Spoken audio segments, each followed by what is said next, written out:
Cumprimentar todos com a paz do Senhor, amém? Amém? Graças dou ao Senhor pela oportunidade de estarmos na sua casa, na sua presença nesta noite, para junto com os irmãos adorarmos e glorificarmos a esse Deus. Quero parabenizar o grupo de adolescentes, que Deus continue também vos abençoando, a todos aqui desta igreja, a irmã Alessandra que nos convidou, que Deus abençoe também a sua vida, ao pastor desta igreja, a todos que estão aqui na minha retaguarda, que Deus continue vos abençoando. Sempre é uma alegria poder voltar numa casa onde nós somos bem recebidos, e eu louvo ao Senhor por rever aqui os meus irmãos em Cristo. Estou em casa, né? Fazemos parte do mesmo ministério e aqui estamos para adorarmos e glorificarmos ao nome do Senhor. Amém? Quantos estão dispostos a ouvir a palavra de Deus nessa noite? Diga amém. Amém. Então você vai ouvir Deus falar contigo nesta noite. Abra sua Bíblia no tema que foi proposto, que está em Romanos capítulo 7.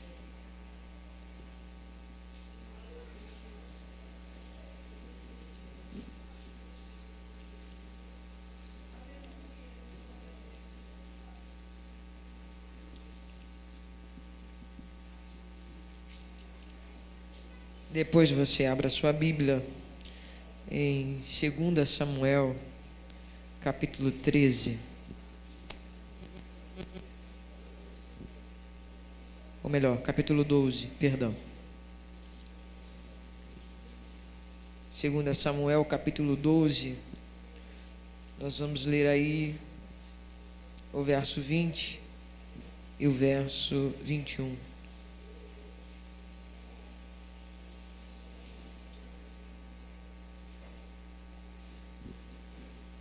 Quem achou, diga amém.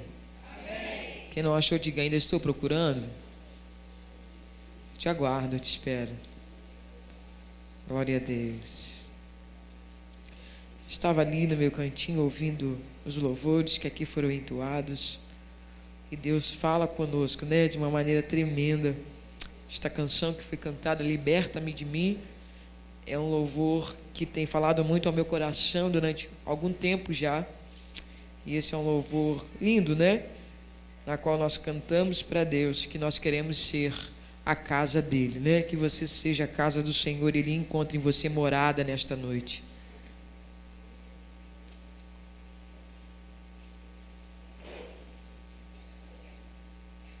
Agora todos acharam, amém? Amém. Vamos ler Romanos capítulo 7, verso 15. No 3, todos juntos. 3.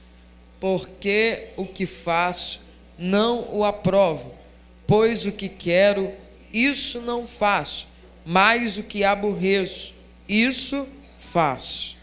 Agora vamos ler aí 2 Samuel, capítulo 12, versos 20 e 21. Vamos ler todos juntos no 3. 3. Então Davi se levantou da terra e se lavou e se ungiu e mudou de vestes e entrou na casa do Senhor e adorou. Então veio à sua casa e pediu pão, e lhe puseram pão e comeu. E disseram-lhe seus servos: que é isso que fizeste? Pela criança viva jejuastes e orastes. Porém, depois que morreu a criança, te levantastes e comestes pão. Sente adorando a Deus, sente glorificando ao Eterno nesta noite. Queria, antes de ministrar, louvar apenas um trecho de um louvor que Deus colocou no meu coração. E eu quero que você medite comigo nesta letra que diz assim: quando todos os meus medos já não cabem mais em mim, quando o céu está de bronze e parece que é o fim, quando o vento está revolto, o mar não quer se acalmar, quando as horas do relógio se demoram a passar, muitas vezes vezes não consigo os teus planos compreender, mas prefiro confiar sem entender. Eu creio em ti. Eu creio em ti. Eu oro pra ti e espero em ti.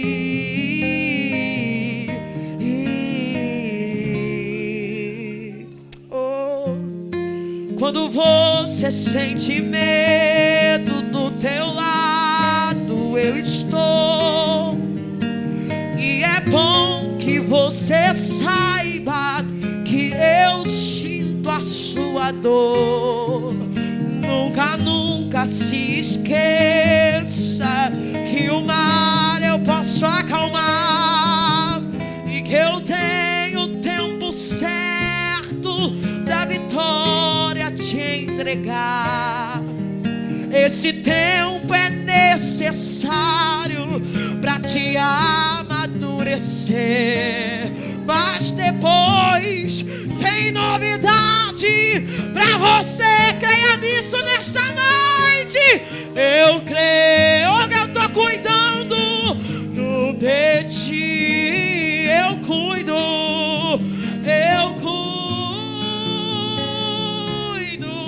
de ti. Estou cuidando de ti.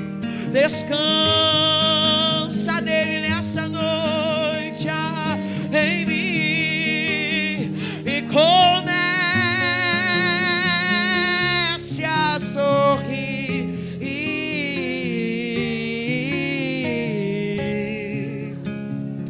Sabe por quê? Aleluia. O que eu tenho é bem maior, pois só eu sei do amanhã. Então recebe um abraço meu, pois da tua vida cuido eu. Ele tá cuidando. Eu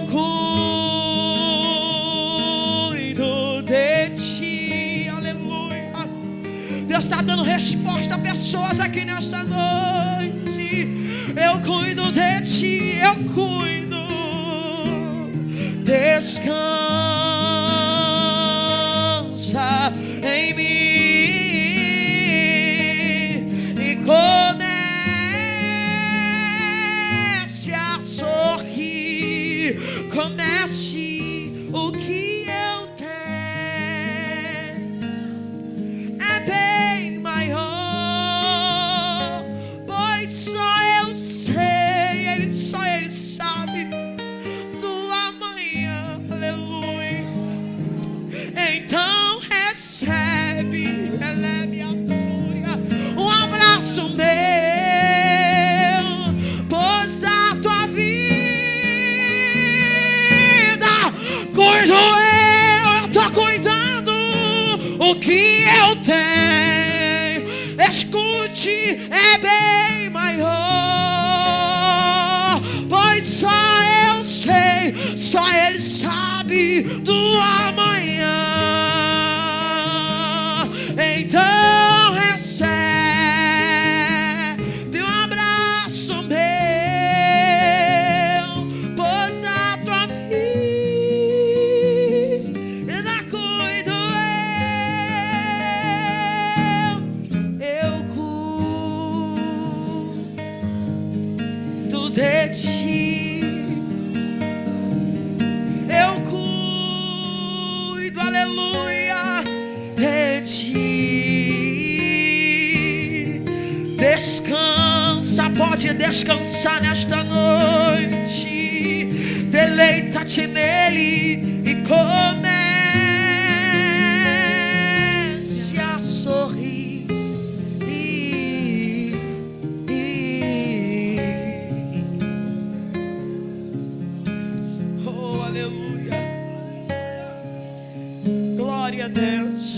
precisava louvar esta canção, porque o Espírito do Senhor estava falando ao meu coração. Tem pessoas aqui que precisam desse abraço hoje. Ele está te abraçando aí. Ele está acalmando o teu coração, acalmando a tua alma. Ele está fazendo você se aquietar, está fazendo você hoje se deleitar nele, neste lugar, porque o que ele tem é bem maior. Aleluia. Só ele sabe o que vai vir amanhã. Então só descansa, confia e comece a sorrir nesta noite, porque é noite de Deus trazer você de volta. Glória a Deus. Lemos aqui nesta noite o tema que nos foi proposto aqui em Romanos, e a carta dos Romanos é uma carta muito rica. Assim, eu quero ser bem rápida e bem objetiva, para não te enfadar acerca da mensagem que o Senhor colocou no meu coração nesta noite. Luta, contra a carne é difícil, é complicado, porque temos duas naturezas. E quem está aí escrevendo a carta aos Romanos é o apóstolo Paulo, aquele que foi convertido lá no caminho de Damasco. Ele que foi encontrado por Jesus no caminho de Damasco.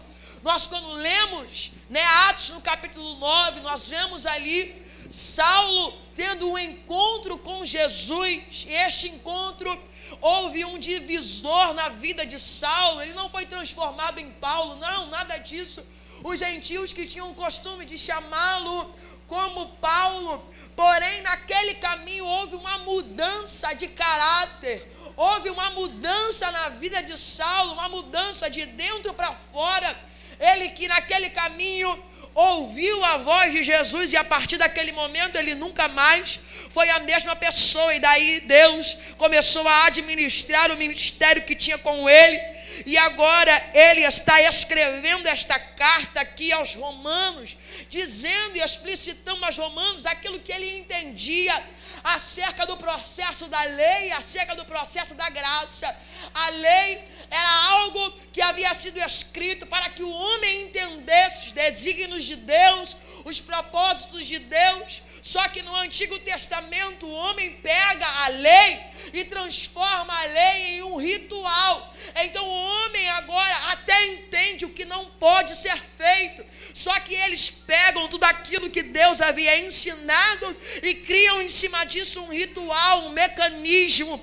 Deus, já cansado desse ritual, desse mecanismo, agora vai enviar o seu Filho Jesus para subir naquela cruz e nos dar a dispensação da graça, porque Deus não queria mais um mecanismo de adoração e sacrifício. O que Deus estava querendo era a sinceridade. Só que desde o princípio Deus entende que há em nós duas naturezas: a natureza que é adâmica, aquela que pecou, aquela que é a natureza que tende a pecar, mas em nós também tem o Espírito, e é o Espírito de Deus que nos convoca, ou que nos chama e que se conecta com o nosso espírito, porque nós somos munidos de espírito, alma e corpo. Então o Espírito leva tudo para Deus, e o Espírito de Deus faz nos atrair pelas coisas de Deus.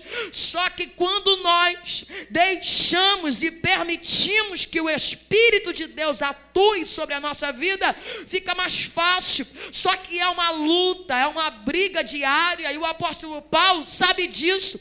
Só que em todo tempo os judeus querem trazer de volta a lei de Moisés, enquanto ele está dizendo: eu até entendo a lei, só que nós estamos na dispensação da graça, e na dispensação da graça nós não vamos mais cumprir os rituais, nós não vamos abrir mão da lei de Moisés, porque tudo que está escrito na lei é para ser cumprido. Porém, a lei se resume em amar a Deus sobre todas as coisas e ao seu próximo como a ti mesmo. Porque fazendo essas duas coisas, os demais mandamentos viram consequência e não viram um ritual. Então o apóstolo Paulo escreve a carta à igreja que está lá em Roma, porque os judeus estão dispersos, os judeus estão achando que as coisas não estão andando muito bem e eles estão ficando sem esperança. Porém, chega uma carta lá ao crente que está em Roma, dizendo para que eles permaneçam, que mesmo que haja erros e falhas, que eles permaneçam fiéis ao Senhor, porque o próprio apóstolo Paulo está dizendo que o bem que ele quer fazer, ele não faz, aleluia, mas o mal que ele não quer fazer está sempre diante dele. Porém, ele entende que a graça e aquilo que ele entende como graça o faz trazer de volta para a presença de Deus. E quando ele volta a ter esta consciência de que ele precisa estar perto de Deus, ele escreve e diz para o povo que está em Roma: a graça é o intermédio de nós estarmos justificados por meio de Jesus Cristo. Então não abra mão disso nesta noite. Continue entendendo que o que Deus requer de mim e de você neste tempo é que nós sejamos justificados pela graça, e não há outro meio de ser justificado por ela a não ser aceitar a Jesus, abraçar a Jesus, porque só por ele nós somos justificados. Então nós entendemos claramente que toda carta vai tratar acerca desses assuntos. E aí eu li com você aqui 2 Samuel, capítulo 12, que vai nos trazer a história de Davi. E aí você se pergunta: Suelen, o que é que tem a ver Romanos, no capítulo que nós lemos, com a história de Davi? Eu não estou entendendo, eu vou te fazer entender já já. Entenda aqui que Davi é um homem até segundo o coração de Deus. Mas eu não sei se você já reparou, nos salmos que Davi escreveu, ele escreve sobre graça. E eu parei para entender como é que Davi escreve sobre graça, estando ele na dispensação da lei. Ele está debaixo da dispensação da lei, mas ele está escrevendo salmos de graça, falando sobre a graça, escrevendo sobre a graça. Então eu entendo que na dispensação da lei já havia graça. Desde o princípio já havia graça. Se não fosse a graça de Deus, o favor imerecido dele, toda a humanidade já teria sido destruída. Mas por intermédio da graça de Deus, nós estamos aqui ainda. Nós ainda estamos vivos. Nós ainda estamos de pé. Então Davi, ele para mim é um dos personagens que ele vai deixar claro e vai explicitar a graça no Antigo Testamento. Para mim, não existe outro personagem que alcança mais a graça de Deus do que o personagem chamado Davi. Ele que tem o seu nome como significado como o amado. Ele é o amado, ele nasceu em uma família constituída por outros irmãos esses que até tinham a aparência de que poderiam servir a um exército. Davi não tinha aparência porque era ruivo, porém ele tinha experiência. Que experiência? Enquanto os seus irmãos tinham armadura para irem para a guerra, Davi só tinha um cajado na mão, um alforje com azeite, e apacentava ovelhas. Porém, enquanto ele tinha alforje e cajado na mão, Deus dava a ele autoridade para que quando visse o leão ou o urso, ele matasse. Ele não permitisse que o leão e que o urso trouxesse aleluia, morte para aquilo que estava sobre sua responsabilidade. Então daqui eu já começo a ministrar uma palavra sobre a sua vida. Talvez você não tenha a aparência, eu estou pregando para adolescentes, e nós, quando somos adolescentes, não temos a aparência de alguém que é capaz de enfrentar gigante. Mas eu creio que adolescentes que estão aqui ainda tem alforje com azeite e ainda tem cajado com autoridade. Deus está derramando sobre você nessa noite a autoridade para que quando venha o leão você mate, para quando venha o urso você mate ele também. Nem o leão, nem o urso vão tirar aquilo que vocês estão conquistando hoje aqui. Nem eles vão ser capazes de levar embora aquilo que vocês aprendem aqui. Eu gosto de falar isso porque eu uso a minha vida como experiência. Eu, que sou criada no Evangelho, tenho 27 anos de idade e nunca me desviei dos caminhos do Senhor.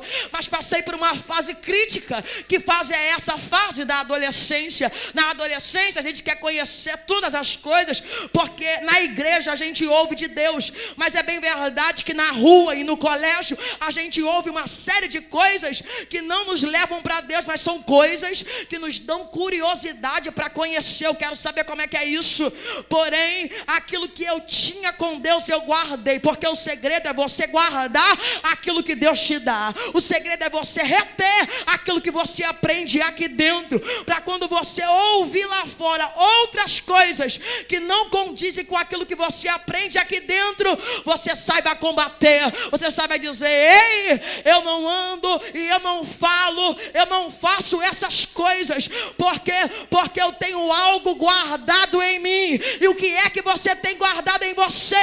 É o Espírito Santo de Deus. Não deixa ele ir embora da sua vida. É bem verdade que nós vamos andar em contramão. Eu sei como é que é isso. Todo mundo, eu já falei isso em outras vezes, daqui a pouco são 10:50. Nós vamos sair daqui e ir para casa. E no meio do caminho nós vamos encontrar outros adolescentes jovens saindo. Nós estamos chegando em casa e eles estão saindo. E a impressão que dá é que nós que estamos voltando para casa, estamos voltando meio apáticos, meio estranhos, meio esquisitos. E eles que estão saindo alegres, estão saindo perfumados, com o cabelo arrumado, estão saindo lindos. Parece que para onde eles estão indo é o melhor lugar do mundo. Parece que para onde eles estão indo e a festa que eles vão é a melhor festa que existe. Eles já estão falando no WhatsApp um com o outro: vamos, fechou, estamos junto, fala no telefone, vai ser bom hoje, o negócio vai fechar o baile, hoje vai ser bom o negócio. Só que nós vemos essa saída deles e parece que é realmente mais empolgante a festa deles. Mas eu convido vocês, adolescentes jovens que estão aqui, e às 5 da manhã para sua janela e ver como é que eles estão voltando. Aquele perfume que eles passaram por vocês, jogaram, não existe mais. Se é que eles voltam para casa, se é que eles acham o caminho de casa, se não ficam jogados pela rua fedendo a droga, fedendo a cachaça, totalmente desconhecidos. Mas nesta noite você até entrou aqui cabisbaixo, você até entrou aqui meio triste, você até entrou aqui meio lá, meio cá. Mas nesta noite o perfume do Espírito, ele vai entrar na tua vida, e quando você passar por ele, diga: o meu perfume não vai durar até 5 da manhã, o meu perfume vai durar para a vida inteira.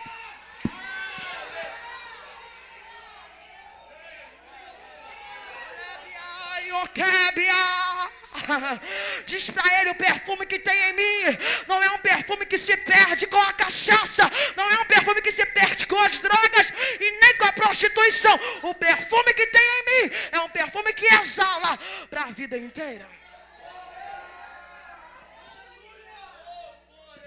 O perfume que nós temos gera vida em alguém. Então não abra mão do que você tem aqui dentro, porque o que você tem aqui é o melhor, pode ter certeza disso. O que eles têm lá fora é só uma aparência de bonitinho, é só uma aparência de que está tudo bem. Eu no caminho de casa para cá, uma jovem me manda um WhatsApp, um áudio no WhatsApp chorando, ora pela minha vida, intercede pela minha vida, porque eu não aguento mais a situação na qual eu vivo. Ela que está no mundo da homossexualidade não consegue sair deste mundo, porque o mundo agarrou ela de uma forma, mas a alma dela está gritando: me tira daqui, me socorre. E quem é que eles vão buscar ajuda? É em quem tem perfume, é quem exala perfume. Tu tem perfume, então exala nesta noite, porque o que você tem aqui dentro ainda é o melhor. Aleluia.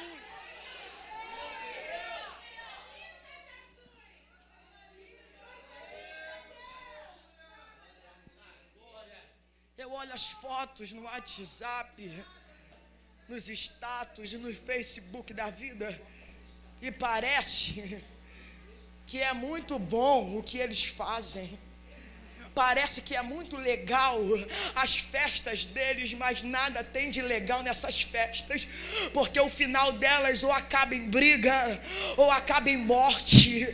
O negócio é sério, eu estou falando isso para você se atentar, porque a gente só olha para a foto e acha: tá legal, tá bonita essa festa, tá muito bem arrumada, tá muito bem arrumado, porém a gente não sabe como é que aquela festa acabou, em que situação aquela festa acabou. Este congresso vai acabar amanhã, mas aquilo que você veio buscar, você vai levar, e não vai acabar com o tempo. Aquilo que você conquista aqui ainda vai durar até o próximo congresso. Então não perca a presença de Deus na tua vida.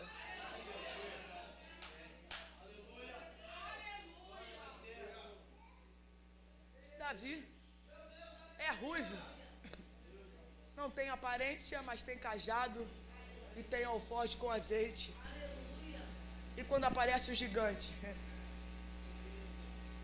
quem tem armadura e aparência de que é guerreiro, não consegue encarar o gigante.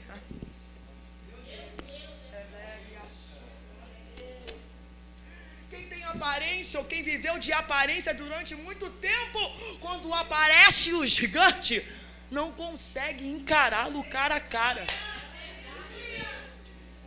Não consegue. Por quê? Porque viveu durante muito tempo de aparência. Olha como eu sou forte, olha como eu estou forte, olha como eu estou bem vestido. É só uma aparência. Nesta noite Deus não quer aparência. Nesta noite Deus quer que você tenha azeite e tenha cajado. Azeite e cajado. Segura nesta noite aquilo que você tem, porque aquilo que você tem vai ainda vencer gigante.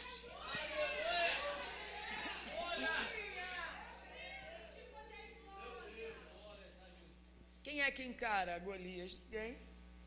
Aí vem aquele que apacenta ovelhas e vem entregar marmita para os seus irmãos. Ouve o que está sendo falado, porque o que Golias está falando não está desafiando o exército da terra, mas o que Golias está falando está desafiando o exército do céu. Mas só pode entender as coisas do céu quem é do céu. Quem é da terra não consegue compreender as coisas que tem no céu.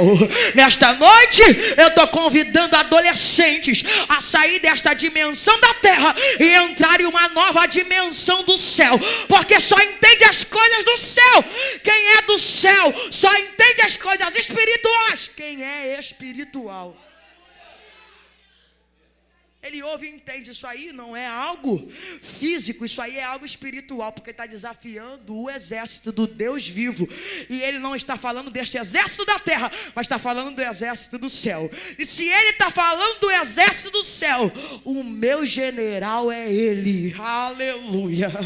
Oh meu Deus do céu, quem está na frente desta peleja é o general, o Senhor dos exércitos, o Deus de Jacó, é o o nosso refúgio. É Ele mesmo que está na frente desta peleja. Então Davi se apresenta. Só que ele não se apresenta para Saul, ele se apresenta para Deus. Eis aqui um segredo da história de Davi. Porque antes dele se apresentar para Saul, ele já havia sido apresentado para... Você está entendendo? Se apresentar para o homem é consequência de uma vida com Deus, de uma vida no oculto, de uma vida que ninguém viu, de uma vida que ninguém sabe, mas é uma vida que você tem com Deus. Hoje é muito fácil botar uma roupa bonita e vir para frente da igreja pregar, cantar, falar em línguas estranhas, porém isso tem que ser consequência de uma vida com Deus, porque se não for, quando vier o gigante tu não encara, quando vier o gigante você não fica de frente com ele, mas quem tem uma vida com Deus não teme nenhum gigante, porque quando ele se apresenta, eu tenho vida com Deus, eu tenho experiências com Deus.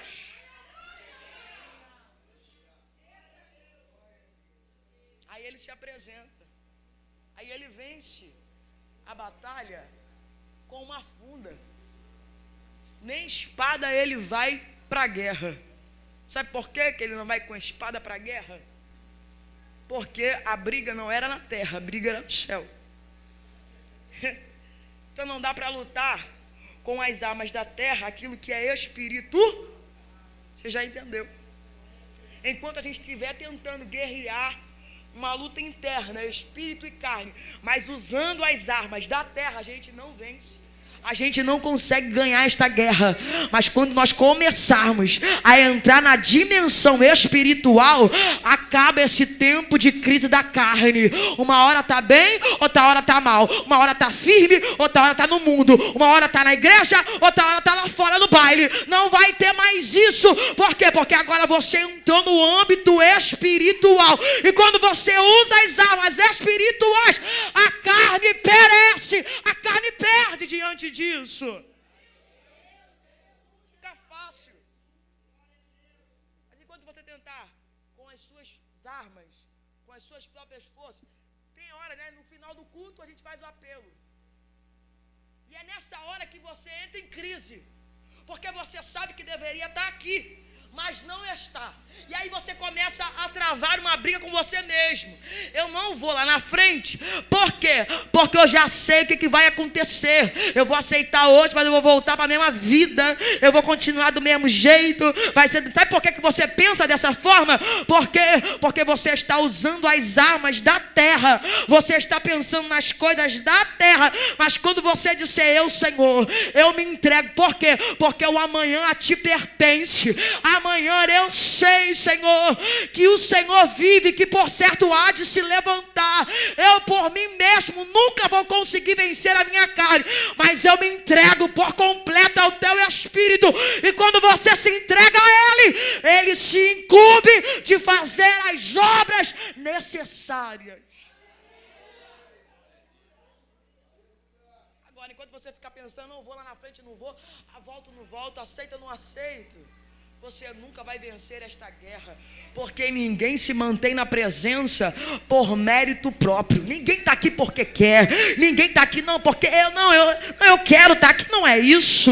Outrora eu fiz uma escolha, mas essa escolha me fez me entregar, e hoje quem pilota o meu barco é Jesus. Então quem me conduz é Ele, porque se eu me conduzisse, eu não estaria aqui, mas porque eu sou conduzida pelo Espírito, eu permaneço firme na presença dEle.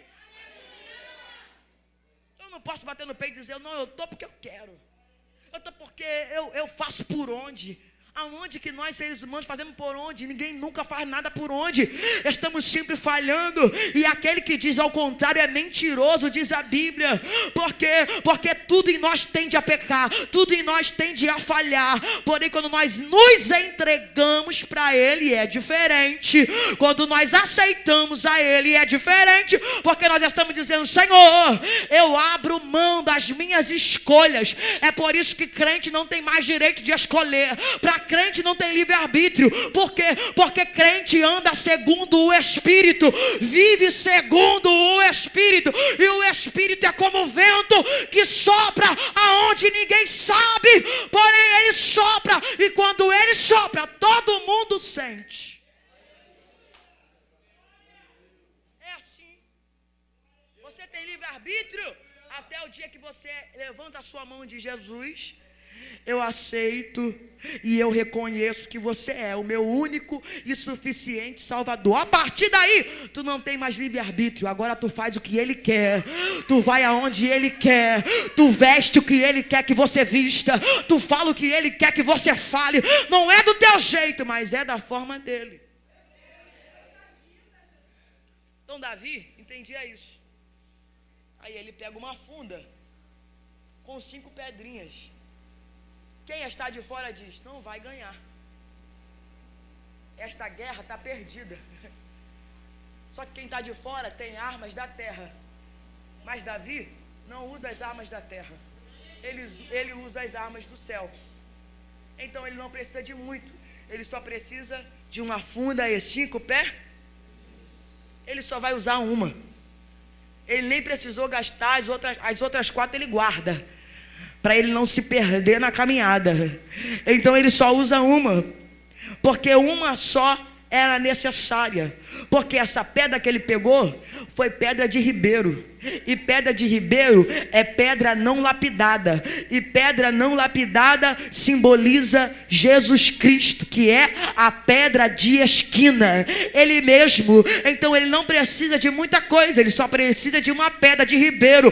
Uma pedra não lapidada. Por quê? Porque para ganhar gigante, você precisa ter a pedra na tua mão. Porque a pedra na tua mão, ela vai direcionar todas as coisas na tua vida. Porque depois que ele lança a pedra, eu te pergunto: quem é que guia esta pedra? Porque, meu irmão, só existia uma brecha na testa do gigante.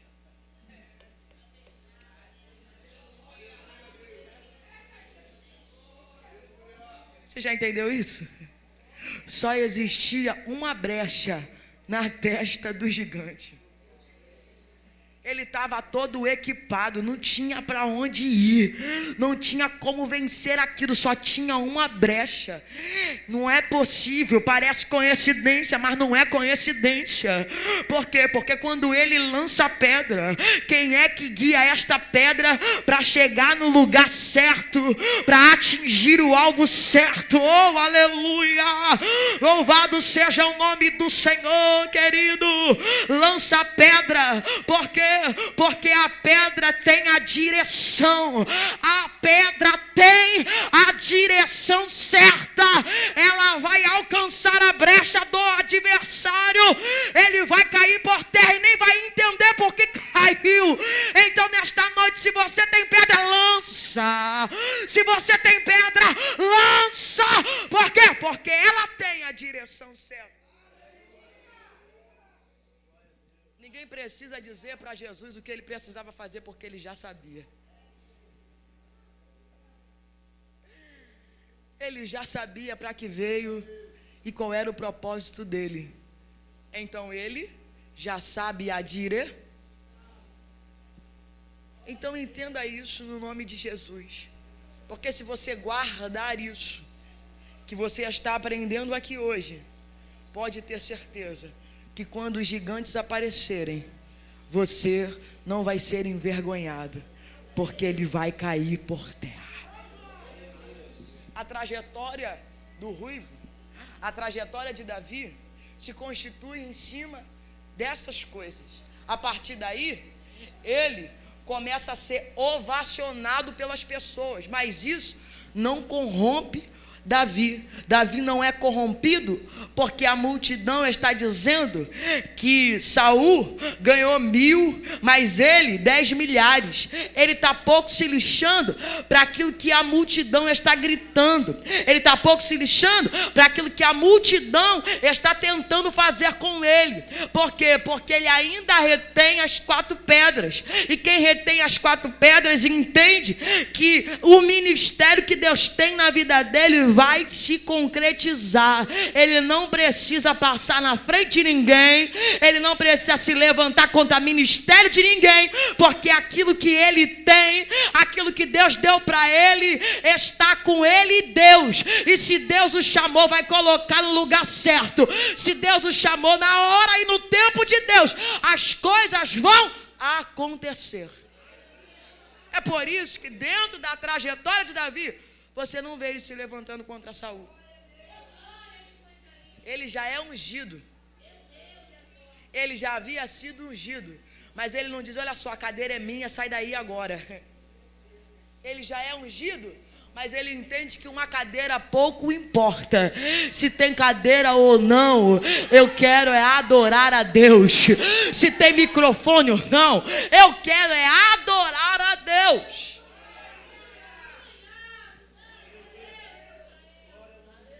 Davi continua a sua trajetória. Só que no capítulo que nós lemos, nós vamos ver uma parte daquilo que Davi deixou de fazer. E por isso ele peca. Porque Davi era ungido, homem segundo o coração de Deus, mas também era munido de uma carne. E se você der espaço para a carne, ela opera, independente da unção que você tenha. Porque a gente acha que a unção é antídoto para a carne, mas não é. Ter unção não é antídoto para não dar espaço para a carne.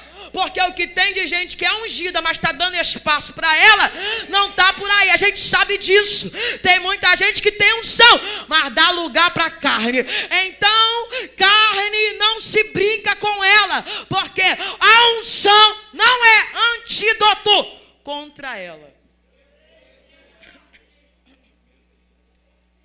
O que é antídoto contra a carne?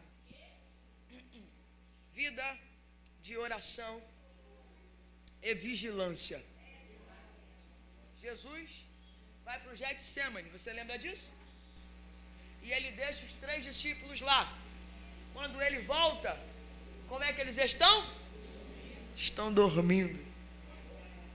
E ele está dizendo, ei, não pode vigiar um pouco. Por quê?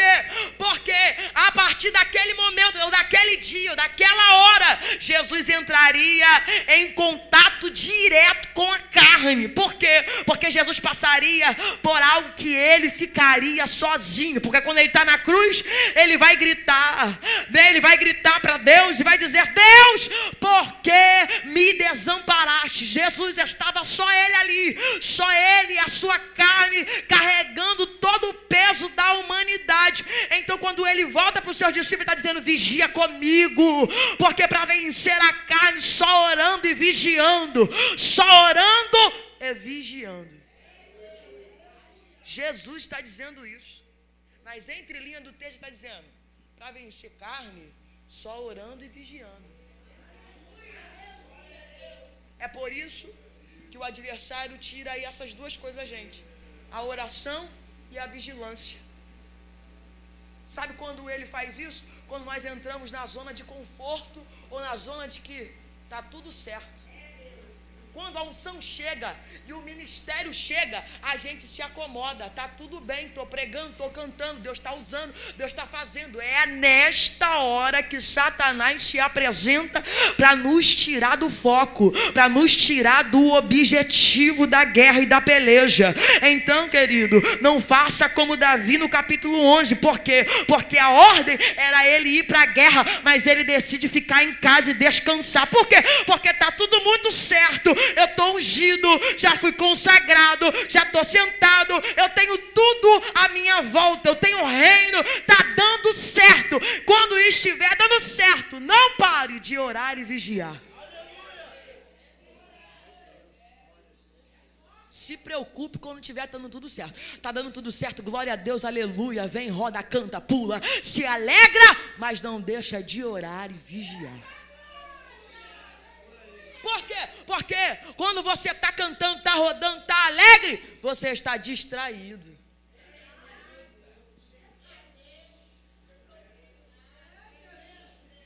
Já viu como é que é festa? Festa, todo mundo está pulando, está rodando, está se alegrando, mas ninguém está prestando atenção em nada. Ninguém está vendo quem está entrando, quem está saindo. É por isso que tem muita festa por aí que nego entra, mata, vai embora e ninguém sabe quem matou. É assim que acontece. Mas quem estará alicerçado numa vida de oração e vigilância, tô na festa, mas estou ligado com Deus. Tô na festa, mas não vou perder a oração e nem a vigilância. Eu estou fazendo parte desta festa, mas Jesus está comigo.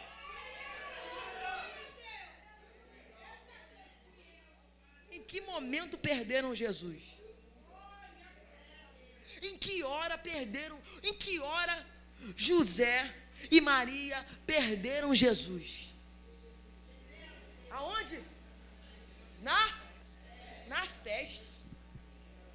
Foi exatamente na festa que perderam Jesus. Isso aqui é muito forte. Por quê? Porque a festa nos traz distração. Oh, glória! Oh, aleluia! Que maravilha! Que festa linda! Que congresso lindo! Mas a vida de oração e vigilância foi esquecida. A vida de oração e vigilância foi deixada. E aí Jesus vai para o templo e você nem percebe que Jesus não está mais perto de você. É só quando você caminha um dia e depois tem que caminhar 2 para voltar, é que você se dá conta. Eu perdi Jesus, deixei ele por aí não sei aonde, mas ainda dá tempo de voltar lá.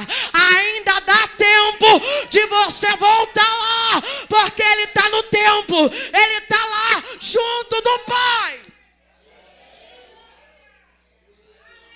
Quem saiu foi você, não foi ele. Ele está no mesmo lugar, mas por conta da festa você se distraiu. Porque procuram Jesus em todos os lugares e não procuram ele no lugar mais óbvio.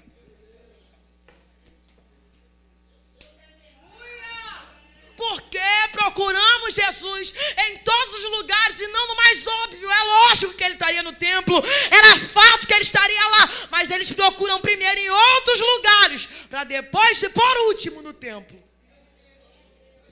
Isso não tem comparação com nossos dias? A gente está procurando Jesus em tantos lugares e Jesus está aqui. Jesus está aqui, gente. Ontem mesmo eu conversava, nada contra isso. Pessoas que estão na mídia, que pregam, que cantam muito, que são usadas por Deus. Eu tenho o maior orgulho disso. Tem gente que me compara, né, com a Camila Barros, fala, você tem aparência com ela. Glória a Deus por isso, mulher de Deus. Eu não tenho nada contra isso. Agora, por que eu tenho que me despencar daqui, lá não sei para onde, para ver Deus na vida da Camila Barros e não posso vir no culto de quarta-feira, porque o mesmo Deus que está usando ela lá também vai usar gente aqui, também vai falar com gente aqui, também vai falar com igreja aqui, meu Deus.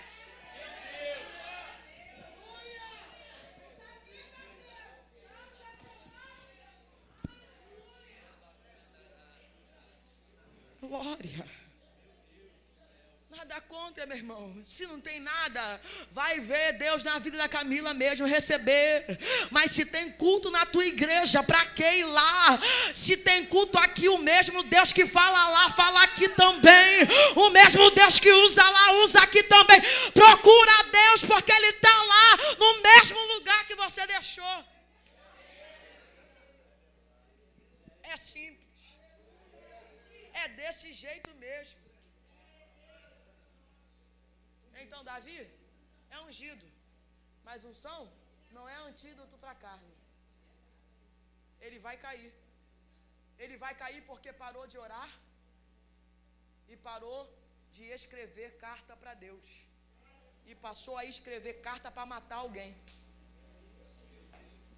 ele escrevia hinos para Deus, salmos, né?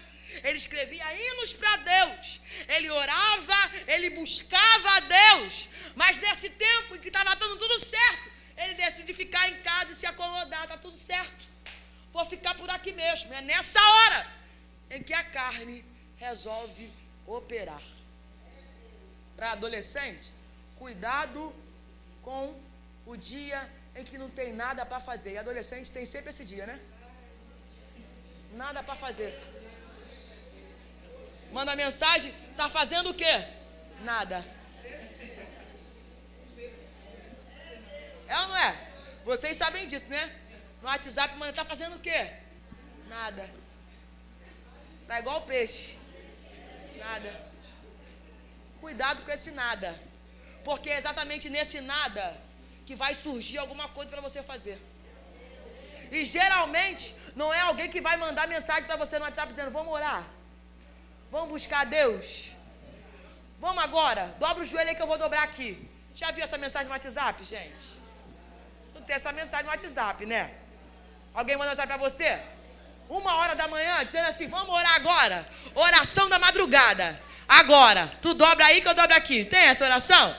Não, mas na madrugada tem o quê? Oi, linda. Oi, lindo. Tu sabe que não é, mas você aceita o elogio, né? Tu sabe, eu não sou mais, aceito, né? Ego entra na nossa vida e a gente acha que é bonito. Tem sempre um negócio, tá sumida. Tem esse negócio de tá sumida. Jesus repreende isso, porque quando fala tá sumida é porque tá querendo que você apareça. Aí você pergunta: aparecer para quê, querido? Minha vida é uma vida de oração, de vigilância. Minha vida não é essa, não. Aleluia. Quando perguntar, 1h da manhã, a pessoa quer saber, tá fazendo o quê, querido? Fala que tá orando, até inventa. Fala: tô orando, vou orar agora, oração da madrugada. Porque se você disser, tô fazendo nada, ele vai dizer: então beleza, vamos conversar aqui. E é nessa conversa que a carne vai entrar. É nessas conversas que a gente diz: ah, sério, tem nada a ver não. Eu liderei adolescente, né? Sei como é que é isso. Adolescentes vinham comigo com essa conversa: Sueli, tem negócio para te contar. Aí eu: ih, Jesus, lá vem. Senta aí. Conheci fulano. Aí eu: ih. Já perguntava logo: é crente? Não. Aí fala assim: não. Ele tá indo. Ele... Já sabe, já sabe como é que funciona. Não, ele tá indo. Eu perguntava de novo: é crente? Fiel mesmo ao Senhor? Ele vai. Vai quando?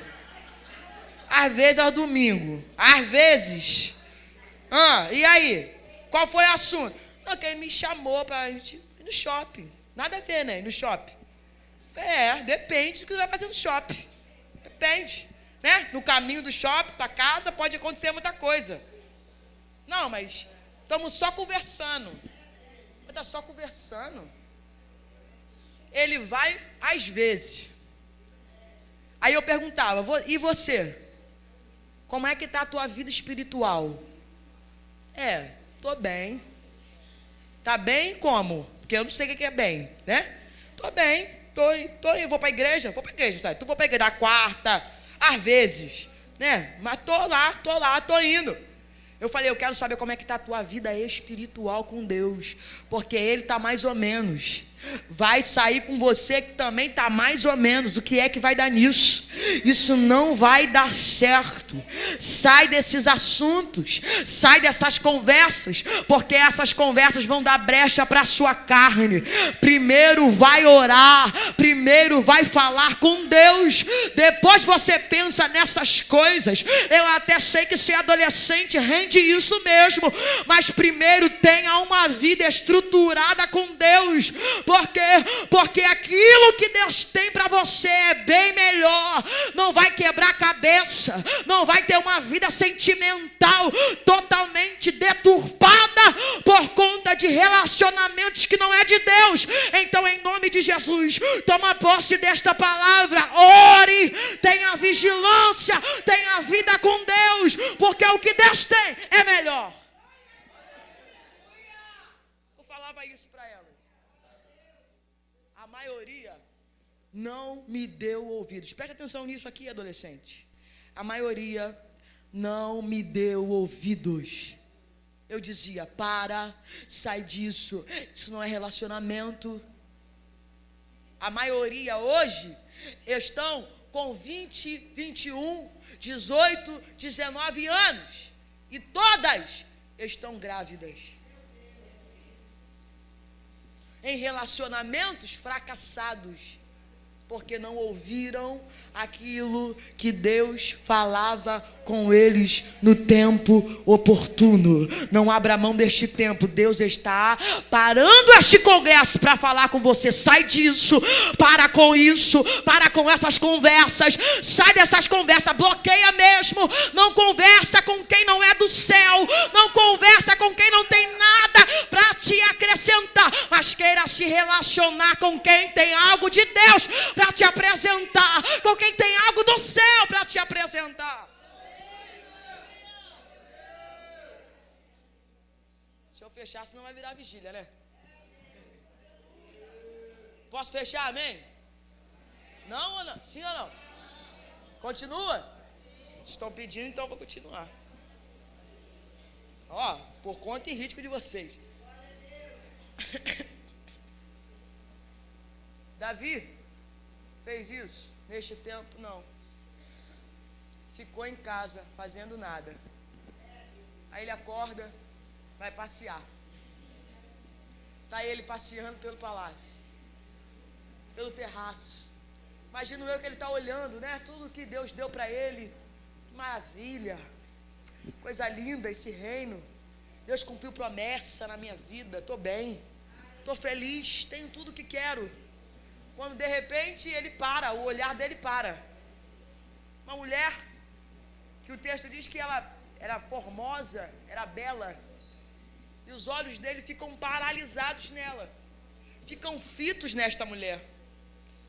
Só que quando ele olha, o problema não foi somente ele olhar, o problema foi ele olhar e querê-la, ou cobiçá-la, querer para ele.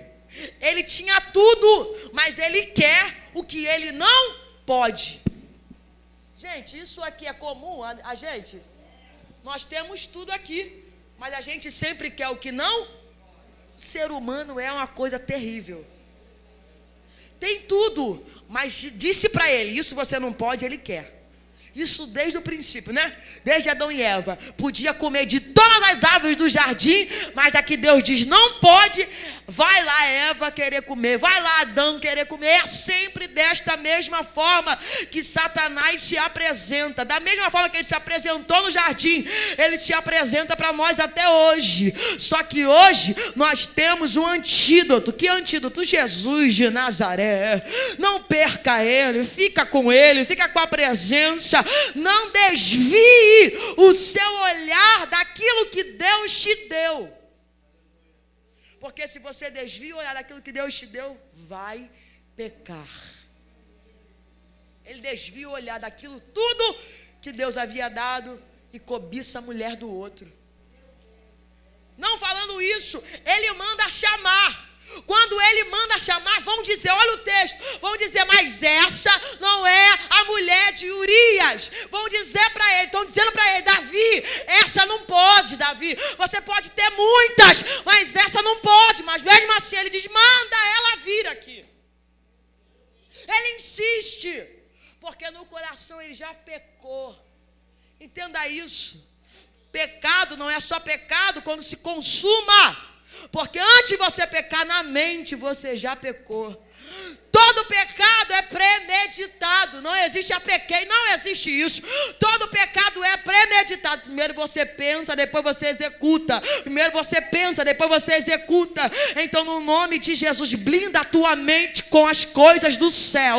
Blinda a tua mente com a palavra, com a vida de oração, jejum, separação. Coloca diante dos seus olhos aquilo que te dá a esperança de uma vida com Deus e não de uma vida terrena. Pecamos pelos olhos. Olhamos, daquilo que olhamos, originam-se pensamentos, e pensamentos para a morte. Davi manda chamar, se deita com ela e ela fica grávida. Olha aí a história. Olha que coisa terrível.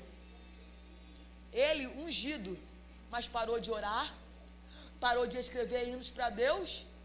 Agora vai mandar chamar Urias de volta, para que Urias se deitasse com a sua mulher e aquela história ficasse por isso mesmo. Só que Urias é fiel. Urias, o significado do nome de Urias é o Senhor é a minha luz. Então Urias é fiel, é temente a Deus e é temente ao seu rei. Ele se recusa a voltar de uma guerra e ficar sem fazer nada. Ele fica junto da guarda e dos servos de Davi. Não vai para casa se deitar, não vai para casa se deleitar, ao contrário de quem já pecou. Quem já pecou tem a sua mente cauterizada, tá tudo certo. Aí vai fazendo as coisas como se nada tivesse acontecido. Mas quem é fiel se recusa a ir para casa e fingir que nada está acontecendo. Isso é muito sério. Oh, meu Deus do céu. Quem é fiel a Deus, quem é temente a Deus, quem tem Deus como a sua luz, não peca e encuba o pecado e esconde o pecado. Não, pode até falhar, mas ainda assim confessa e deixa e alcança de Deus misericórdia. Mas quem peca e esconde, está nem aí para nada. Segue a vida. Urias se recusa a voltar. E aí, ele fica 2 dias e volta para a guerra. Está vivendo que aquele pecado seria descoberto. O que ele vai fazer? Vai escrever uma carta, mandando colocar Urias na frente da peleja. Para quê? Para que ele fosse morto. Depois de morto, ele pega a mulher e fica tudo certo. Então, ele para de escrever salmos para Deus e escreve uma sentença de homicídio. Escreve uma sentença para matar alguém. Oh, Jesus! Isso é decadência de quem veio pecando, quem veio falhando e se afastou da presença de Deus. Quem se afasta da presença de Deus para de compor hino para Ele, para de fazer as coisas para Ele e agora começa a matar e ferir alguém. Tome cuidado.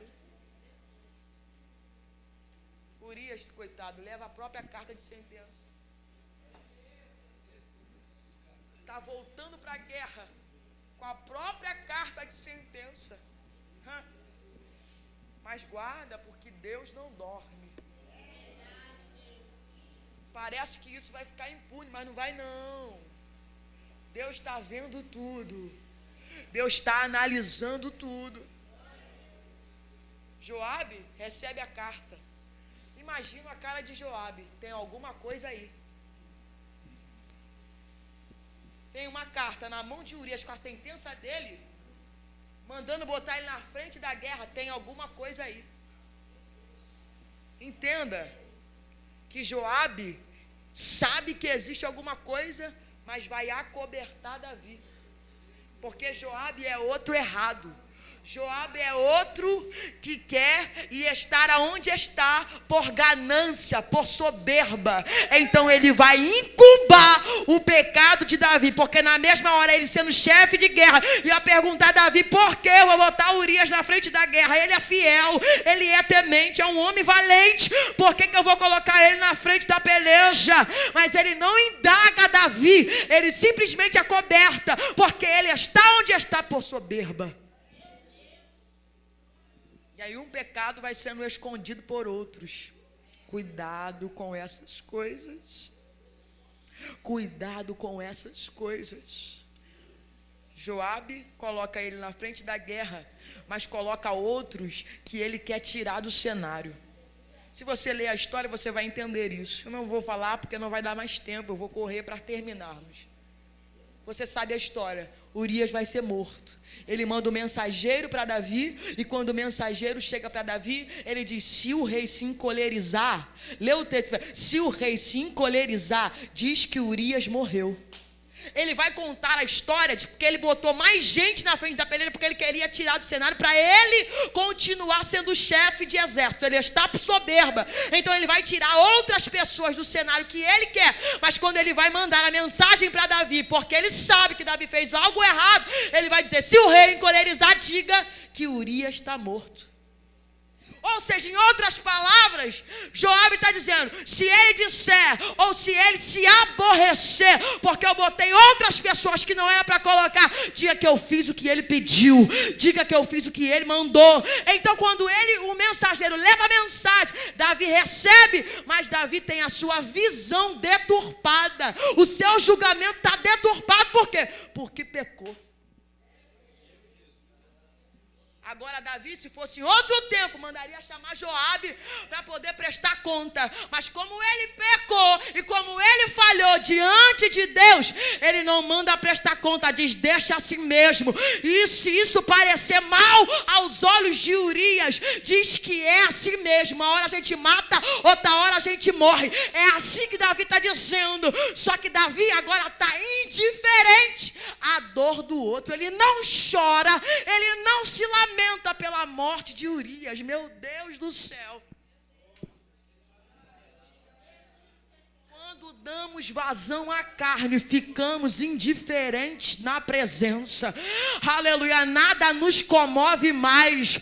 Irmão entra na igreja, sai da igreja, está desviado, tu não está nem aí que o irmão se desviou, está nem aí que o irmão entrou e saiu, não está nem aí, porque está indiferente na presença por conta de uma vida escondida. Fica indiferente.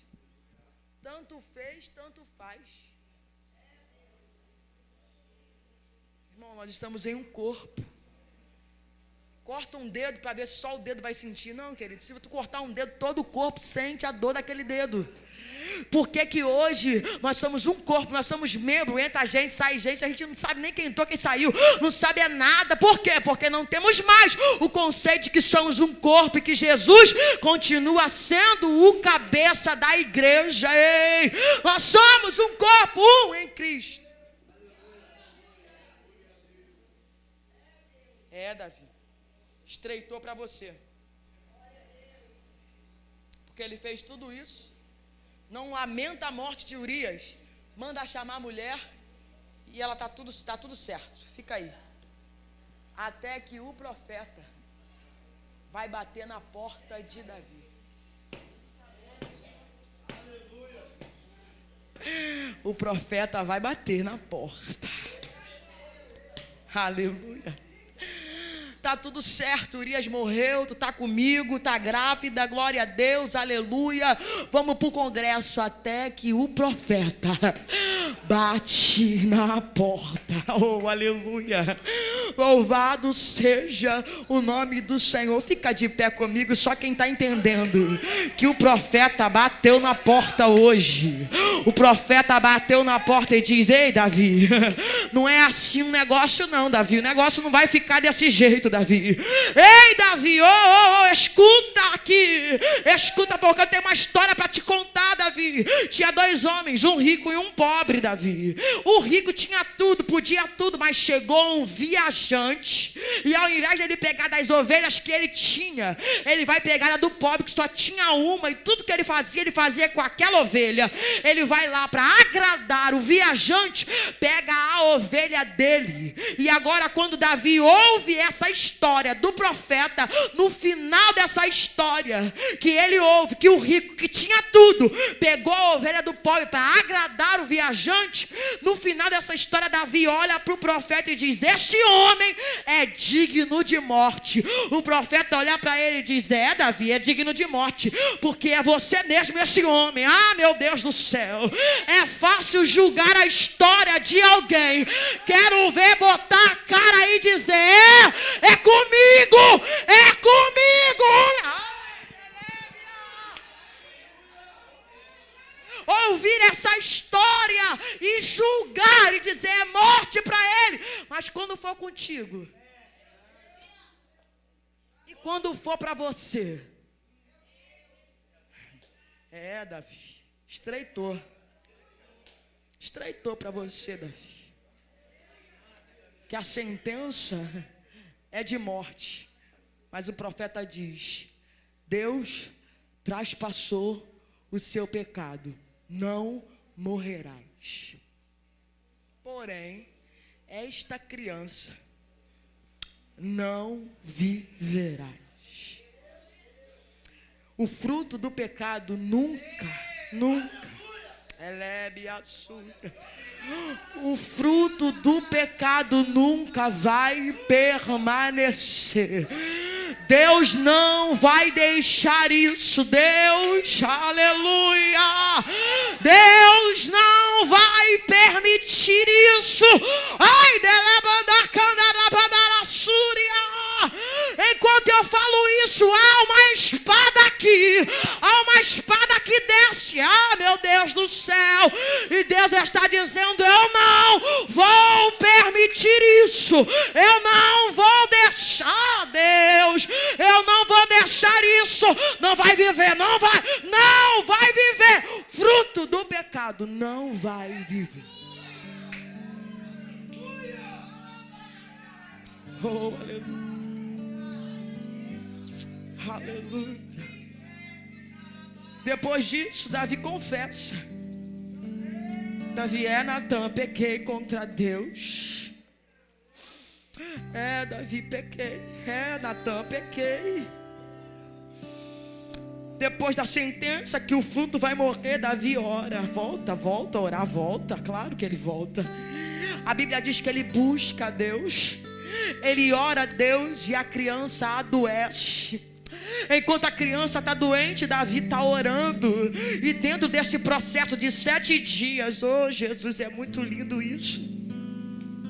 Dentro desse processo que dura 7 dias, Davi no joelho se lembra que ele deixou de escrever salmos para Deus. Ele deixou de orar, ele deixou de vigiar, ele deu lugar à sua carne. Ele deu lugar ao homem carnal que existia nele. Enquanto a criança está viva ainda, ele está lá orando, ele está lá clamando. Os anciões chegam para levá-lo e ele não vai, ele não quer comer. Ele quer continuar lá chorando, ele quer continuar lá clamando. E ele está falando: Deus, eu pequei, Senhor, mas cria em mim, ó Deus, um coração puro. Renova em mim o espírito reto, mas não me lança fora da tua presença. Não retira de mim o teu espírito, Deus. Eu transgredi, a minha iniquidade está diante da minha face, mas não me lança fora, Deus. Quando Davi faz esta oração no chão para Deus, depois de 7 dias, o coração da criança para. As pessoas que estão à volta temem dar a notícia para Davi, mas a Bíblia diz que ele ouve os sussurros pela casa e ele entende: a criança morreu. O fruto do pecado morreu. E quando o fruto do pecado morre, a Bíblia diz que Davi, que já orou, já pediu perdão, já chorou, já voltou a escrever salmos para Deus, a Bíblia diz que agora ele se levanta. Aleluia. Elebe a sua. Eu estou falando isso, a minha alma está tremendo aqui, porque ele se levanta. ele entra no templo, lugar onde ele nunca deveria ter saído. Ele entra no templo e adora, ele adora a Deus. Ele louva, ele exalta. Isso que eu estou falando tem endereço para gente aqui. Isso que eu estou falando tem endereço para almas que estão aqui neste ambiente. Tu sabe que Deus está falando contigo. Ei, filho, tu nunca deveria ter deixado meu templo, mas tu saiu, tu se afastou, deu lugar à tua carne. Mas eu estou dizendo, o fruto do teu pecado eu vou retirar, eu vou matar. E hoje estou te dando a chance de você voltar, a chance de você me adorar de novo, a chance de você se reconciliar comigo. Eu não vou fazer apelo, porque depois dessa mensagem nem precisa de apelo. Você aí mesmo já reconheceu que aqui é o teu lugar. Quem está em volta não entende. Eu achei que agora que ele ia morrer, e ele levanta e quer comer, e ele levanta e entra no templo e adora. Enquanto a criança estava viva, ele estava lá chorando, não queria comer, não queria nada. Agora que a criança morreu, ele se levanta, ele adora, ele come. Quem está em volta não entende a chance que Deus estava dando para Davi. Quando mata o fruto da carne, quando mata o fruto do pecado,